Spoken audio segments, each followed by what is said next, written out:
하나님의 말씀을 듣습니다. 그리고 하나님께 기도합니다. 이 모든 것들이 살아가면서 나의 욕망들과 나의 이기심들을 내려놓고 내가 추구하고자 하는 바를 내려놓고 내 마음 가운데 하나님의 뜻을 심는 과정이 되기를 원합니다. 오늘 하루 나의 뜻이 아니라 하나님의 뜻을 향하여 나아가는 우리 모든 자들이 되게 하여 주시고 나의 영광의 날, 나의 기쁨의 날이 아니라 그리스도의 날에 사모하는 자들이 되게 하여 주시옵소서. 오늘 하루 그렇게 살아가길 원합니다. 주님, 우리들의 상황과 형편이 각각 다 다르기에 저는 무슨 말을 전해야 할지 알지 못하오나 모든 사람의 상황과 형편을 아시는 주님께서 꼭 그 상황과 형편에 위로가 되고 힘이 되고 뜻이 되는 말씀을 들려주심으로 말미암아 하나님의 말씀이 우리들의 삶을 이끌어가게 하여 주시옵소서. 오늘도 그런 하나님의 말씀을 기대합니다. 예수님의 이름으로 기도합니다. 아멘. 오늘은 출애굽기의 묵상이 끝난 다음에 빌립보서가 시작되는 날입니다. 출애굽기는 참 재밌는 성경이죠. 또 특히 성마에 관련된 부분들은 어렵기도 하지만 저희들에게 또한 재밌고 신선하고 새로운 가르침을 날마다 주기 때문에 참 출애굽기를 묵상하면서 좋았다 싶습니다. 출애굽기가 끝난 다음에 빌립보서의 말씀을 묵상하는 것이 저로서는 참 의미가 있구나 생각하게 되었습니다. 그 까닭은 무엇이냐면 출애굽기는 마무리하면서 어떻게 마무리가 되지요? 영광으로 마무리가 되잖아요. 성막 가운데 하나님의 영광이 덮임으로 말미암아 영광으로 마무리되는 것이 출애굽기인데 빌립보서는 무슨 말씀을 하냐면 빌립보서의 주된 내용은 핵심은 주제는 기쁨이거든요. 즉 영광과 기쁨, 영광 후의 기쁨. 사실 이 두 가지가 참 저에게 의미 있게 다가왔습니다. 그 까닭은 무엇이냐면 기쁨도 그렇고 영광도 그렇고 실상 우리들의 삶 가운데 잘 체감되거나 경험하지 못하는 것 중에 하나이기 때문입니다. 빌립보서에서는 기쁨이란 말이 제일 많이 나오거든요. 빌립보서 4장 가운데 기쁨이란 말이 총 16번 정도가 나와요. 기쁨, 기뻐하다.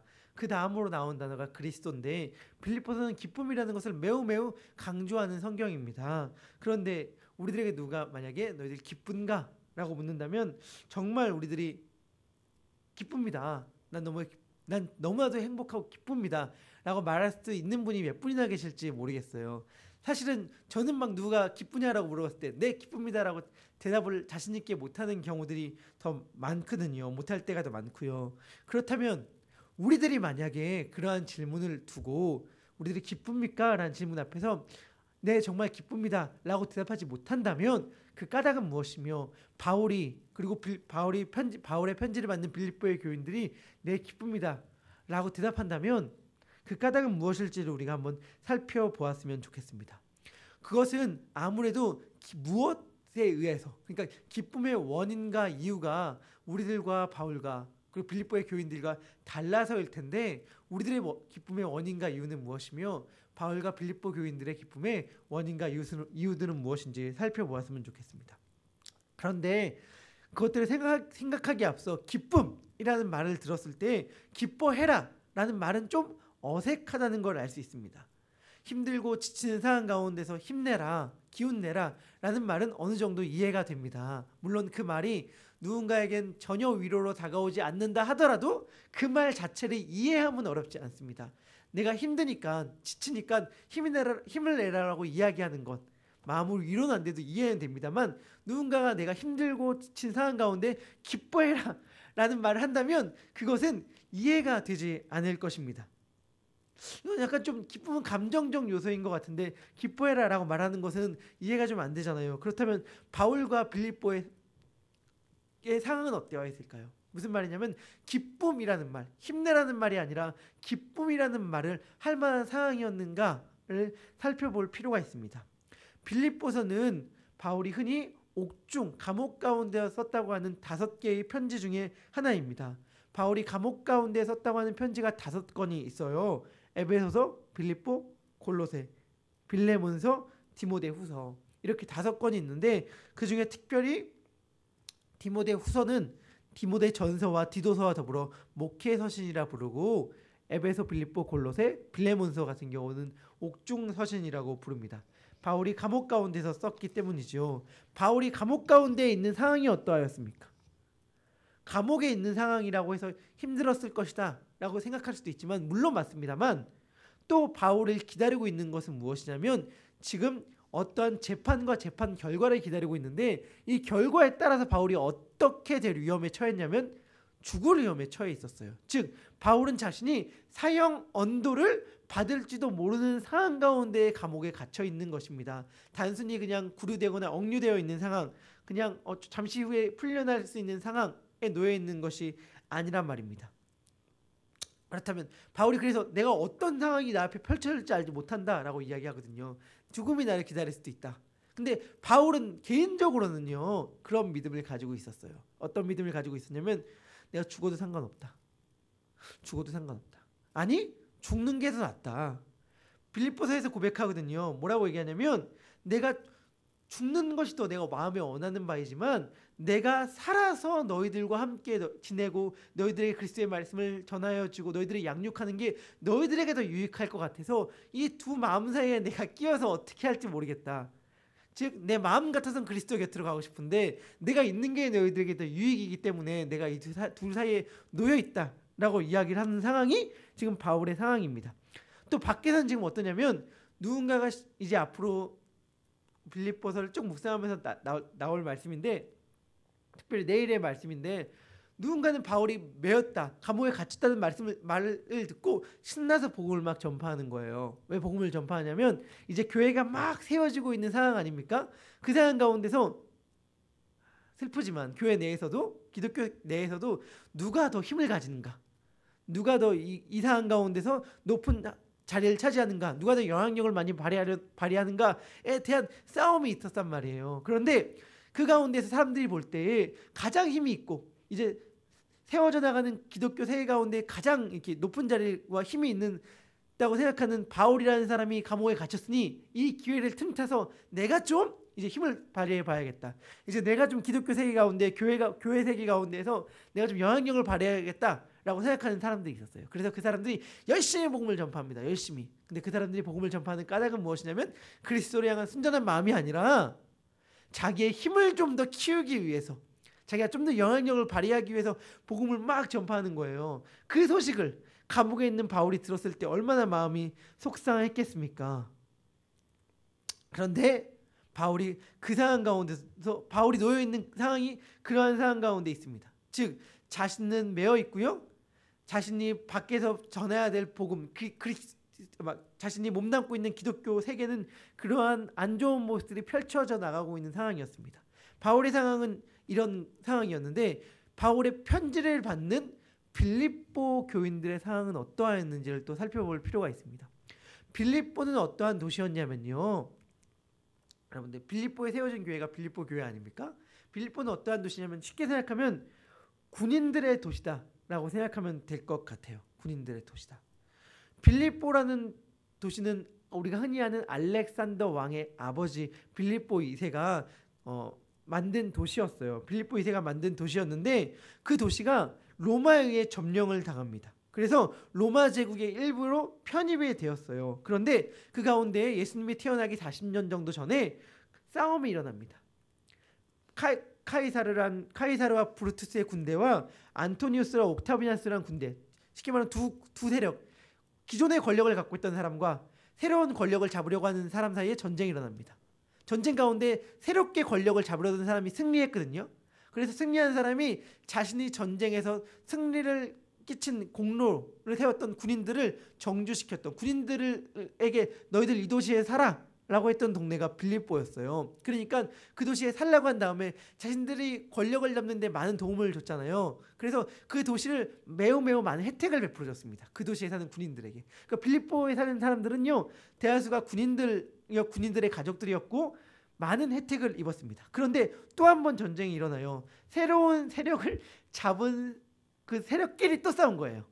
참 역사가 그래요. 그러니까 맨 처음에 힘을 두 거대한 집단이 힘을 합쳐서 기존의 왕조를 쓰러뜨렸다면 이제 그 두 집단이 싸우기 시작한 겁니다. 두 집단이 싸우고 또 한쪽이 이겨요. 그 사람이 그 유명한 아우구스티누스인데, 아우구스티누스는 전쟁에서 이긴 다음에 또 자신이 이기게끔 도와줬던 군인들을 이미 한번 그랬던 빌립보라는 곳에 또 정착을 계속 시켜요. 이 도시 나 이렇게 만들어야겠다라고 해서 이번에 군인들이 이긴 거 너희들 빌립보에 가서 살아라고 얘기를 했어요. 그러면서 빌립보의 시민들에게 엄청나게 큰 많은 혜택을 베풀어 줬습니다.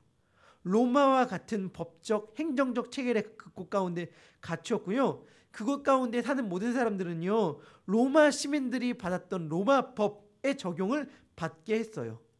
그러니까 빌립보에 사는 사람들은요, 로마의 행정구역으로 누릴 수 있는 모든 최고의 특권을 다 누릴 수 있게 되었습니다.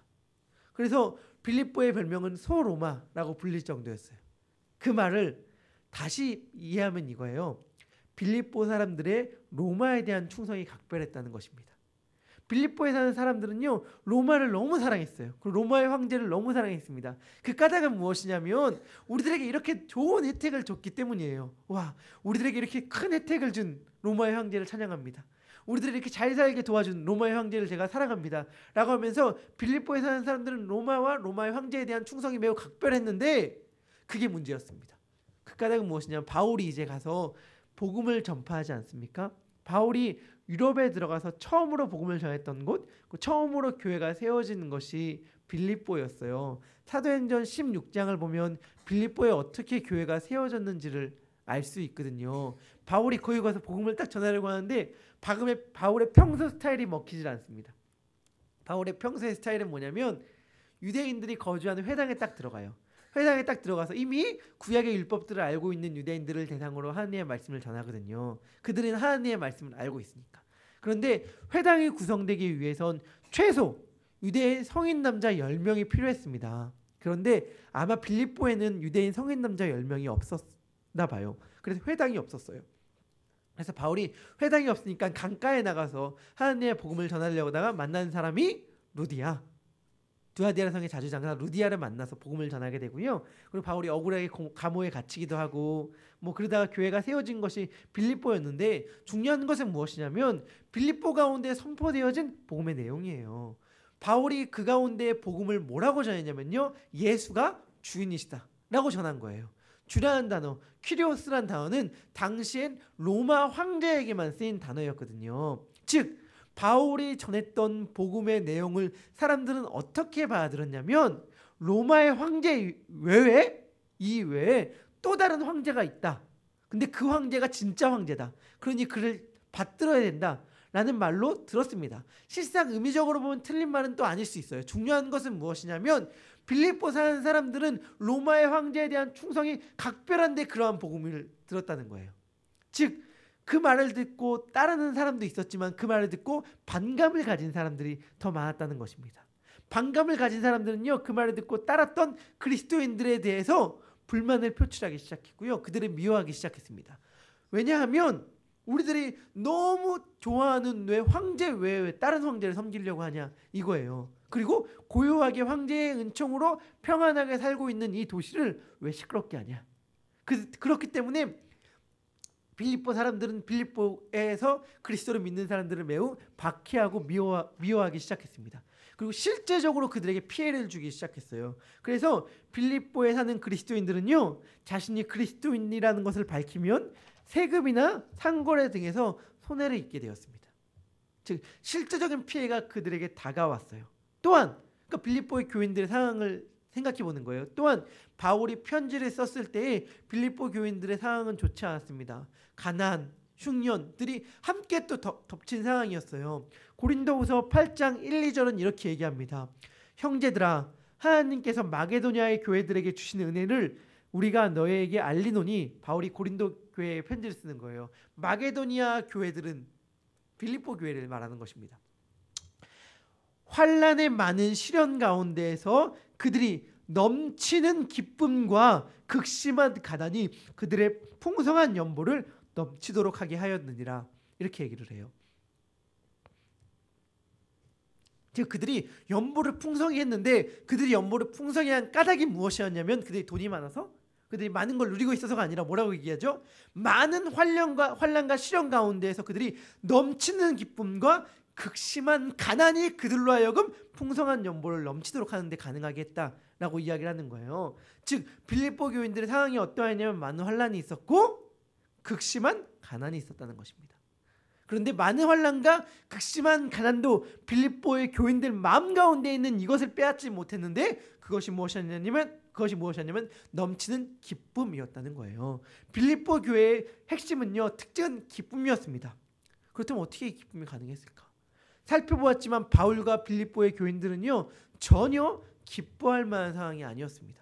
바울은 감옥에 갇혀서 내일 일이 어떻게 될지 알지 못하는 상황이었어요. 내일 일이 어떻게 될지 알지 못하는 상황 가운데에서 내가 예수 그리스도를 가는 게 편하지만 너희들에 위해 남는 게 편한데 어떻게 될지 알지 못하겠다 라는 상황으로 내일 일은 알지 못하는 상황이었습니다. 또 밖에서는요, 바울을 시기하는 사람들이 시기심으로 말미암아 그리스도의 복음을 잔뜩 열심을 내서 전하고 있는 상황이었어요. 시기심으로. 빌립보 교인들은 자신이 그리스도인이라는 걸 밝히면 고난과 환난을 입었고 극한 가난, 흉년과 가뭄이 찾아왔던 상황이었습니다. 그런데 어떻게 기뻐할 수 있었을까? 바울은요, 빌립보 교인들의 기쁨 그리고 자신의 기쁨의 이유를 이렇게 이야기합니다. 1장 4절 5절입니다. 제가 읽어볼게요. 간구할 때마다 너희 무리를 위하여 기쁨으로 항상 간구함은 너희가 첫날부터 이제까지 복음을 위한 일에 참여하고 있기 때문이라. 7절은 이렇게 이야기합니다. 내가 너희 무리를 위하여 이와 같이 생각하는 것이 마땅하니 이는 너희가 내 마음에 있으며 나의 매임과 복음을 변명함과 확정함에 너희가 다 나와 함께 은혜에 참여한 자가 됨이라. 아멘. 바울은 이렇게 얘기합니다. 왜 내 마음이 기쁜가? 그것은 너희가 복음을 위한 일에 참여하였기 때문에 내 마음이 기쁘다라고 이야기하는데 이것이 우리에게 은혜인 까닭이 무엇이냐면 우리가 어떤 상황과 어떤 형편에 놓여 있든지 간에 이것은 가능하기 때문입니다. 우리가 어떤 상황과 어떤 형편에 있어도요, 우리는 복음을 위한 일에 참여할 수 있습니다. 난 상황이 이런데 어떻게 감사할 수 있어요? 내가 상황이 이런데 어떻게 기뻐할 수 있죠? 상황이 어떠하든지 간에 우리는 그리스도의 복음을 위한 일에 참여할 수 있어요. 이것이 주님께서 말씀하시는 바입니다. 우리가 부하든 가난하든 바울이 기뻐할 수 있는 까닭은 무엇이냐면 부하든 가난하든 상관없이 어떠한 상황에도 가능한 것이 있나니 그것은 바로 그리스도를 위해 살아가는 일이며 그것은 복음을 위해 살아가는 일은 나의 형편과 나의 상황에 매이지 않는다라고 하는 것이 바울이 하는 말입니다. 이것이 가난해요. 제가 옛날에 그 기독교 방송을 듣다가 라디오를 듣다가 참 재밌는 이야기를 들었는데 이 말을 어떻게 반응할지 모르겠습니다만 저한테는 꽂힌 한 가지가 있었습니다. 전도로 너무 유명한 집사님이 나와서 하는 간증이었는데 그분이 막 이렇게 얘기하다가 말미에 이런 말을 하셨어요. 뭐라고 하셨냐면 혹시 들어본 적이 있으신 분이 있을지도 모르겠네요. 그 사업을 하시는 분인데 제 마음에 꽂힌 건 뭐였냐면 사업을 하는데 그분이 부도감사원금을 준비하고 있다는 거예요. 부도감사원금. 혹시 내 사업이 망했을 때 난 내 사업이 망해도 하나님께 감사합니다. 왜냐하면 내 사업을 이렇게 이때까지 이끌어왔던 분이 하나님이시고 또한 앞으로 내 삶을 이끌어갈 분이 하나님이시기 때문에 만약에 혹시라도 회사가 잘못될 상황 가운데 처했었다 하더라도 난 부도감사원금을 준비하고 있다라고 이야기를 했어요. 근데 그 말보다 제가 더 인상 깊었던 까닭은 인상에 남았던 건 뭐냐면 물론 웃게 하려고 재미있게 하려고 하신 말씀이었는데 만약에 자기가 부도가 났다라고 해서 자기를 누군가 경찰 같은 분이 이렇게 부도로 이렇게 잡아갈 때 자기를 잡아가는 사람들에게 복음을 어떻게 전해야 할까를 생각하고 있다고 하더라고요. 무슨 말이냐면 부도 전혀 위기 아니었고요. 그냥 사업 잘하고 계신 분이에요. 그런데 제가 인상 깊었던 내용이 무엇이냐면 어떠한 상황 가운데서도 복음을 전하는 건 가능한 일이구나 라는 걸 알게 되었어요. 즉 내 상황이 잘 풀릴 때 내 사업이 탄탄대로일 때만 가능한 것이 아니라 내 상황이 어려울 때도 가능한 것이 복음을 전하는 일이구나 라는 걸 알게 되었어요. 그렇기 때문에 복음을 전하는 것은 어느 상황에서도 가능한 것인데 복음을 전하는 것이 왜 기쁨일까? 복음을 전한다는 것 그리고 복음에 참여한 자가 된다는 것이 왜 기쁨일까라고 이야기할 때 그 까닭은 바울이 1장 우리가 본문 가운데서 2번씩이나 반복되어 나오는 단어 때문인데 그것이 뭐냐면 6절과 10절에 나오는 그리스도의 날 때문입니다. 그리스도의 날 결국에는 그리스도의 날이 오거든요.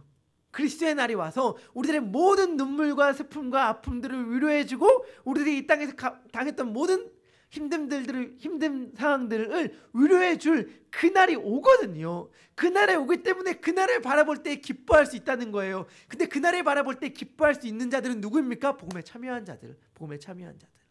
왜냐하면 그리스도의 날을 바라보고 내가 지금 힘들지만 어렵지만 그리스도의 날이 오기 때문에 내가 복음을 위하여 내 삶과 내 시간과 내 물질과 내 모든 마음을 드립니다 라고 말하는 자들은요, 어떠한 상황과 형편 가운데서도 기뻐할 수 있다는 거예요. 소망을 잃지 않을 수 있다는 것입니다. 그의 시선은 이 땅에 있지 않고 그리스도의 날에 있기 때문에 그리스도의 날은 그리고요, 어떠한 상황과 형편에도 흔들리지 않고 반드시 올 날이기 때문에 주님께서 오시든 내가 주님께로 가든 그날은 우리들에게 반드시 올 터인데, 그 날에는 다른 것들이 아무것도 중요하지 않아요. 다른 것들이 아무것도 중요한 것이 아닙니다. 내가 부했느냐 가난했느냐가 하나도 중요하지 않아요. 뭐가 중요하죠? 복음에 참여했는가 참여하지 않았는가.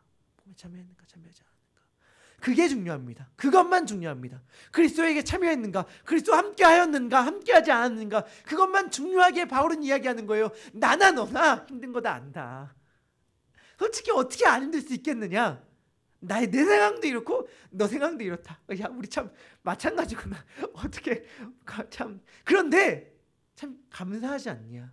왜냐하면 우리들의 기쁨이 이러한 우리들의 상황에 달려있는 것이 아니라 그리스도께 있다는 게 얼마나 감사한가 라고 하면서 바울이 편지를 쓰는 거예요. 만약에 바울이 편지를 쓰면서 빌립보 교인들이 이러한 마음이 아니라는 걸, 이러한 마음이라는 걸 몰랐다면 이렇게 편지를 쓸 수 없겠죠. 빌립보 교인들이 편지를 받고 뭘 기뻐해 기뻐하길 이랬을 텐데 바울은 알았던 거예요. 내가 안다. 우리들의 마음이 같지 않냐. 우리들의 마음이 같지 않냐. 이러한 위로와 나눔이 솔직히 우리 교회 가운데 가득했으면 좋겠습니다. 우리들 형편을 바라보면, 우리들의 상황을 바라보면 힘들죠. 어렵죠. 너무나도 그렇게 그런 분들이 많지 않습니까? 그런데 아는 거예요. 서로 아는 거예요. 우리들 집사님, 권사님, 성도님, 우리들이 형편과 상황을 바라보면 우리들이 기뻐할 수 없다는 거 압니다. 그렇지만 우리들 기뻐할 수 있지 않습니까? 그 까닭은 무엇입니까? 우리들의 기쁨이 우리들에게 있는 것이 아니라 그리스도께 있기 때문에 우리들 기뻐할 수 있지 않습니까? 라는 위로가 우리 가운데 가득 넘쳐났으면 좋겠고요. 오늘 하루 그러한 기쁨으로 말미암아 충만한 삶을 살아가는 우리들이 되길 소망합니다. 다른 어떤 현실적인 조건들이 아니라 그리스도의 복음에 참여한 자가 됨으로 말미암아 누리는 기쁨. 결국엔 그러므로 말미암아 그리스도의 날이 왔을 때에 어떠한 다른 것들로 평가받는 삶이 아니라 그리스도와 함께 했다는 삶으로 평가받는 삶. 그래서 하나님께 참 행복하고 기뻤습니다 라고 고백할 수 있는 그러한 삶을 살아내는 우리 예수양남의 가족들이 되길 소망합니다. 기도하겠습니다. 하나님, 우리들의 상황과 형편을 바라봅니다. 형편과 상황에 우리들의 기쁨이 달려있다면 우리들은 기뻐할 수 없습니다. 빌립보 교인들은 더욱 기뻐할 수 없었을 것입니다. 그런데 바울은 이야기합니다.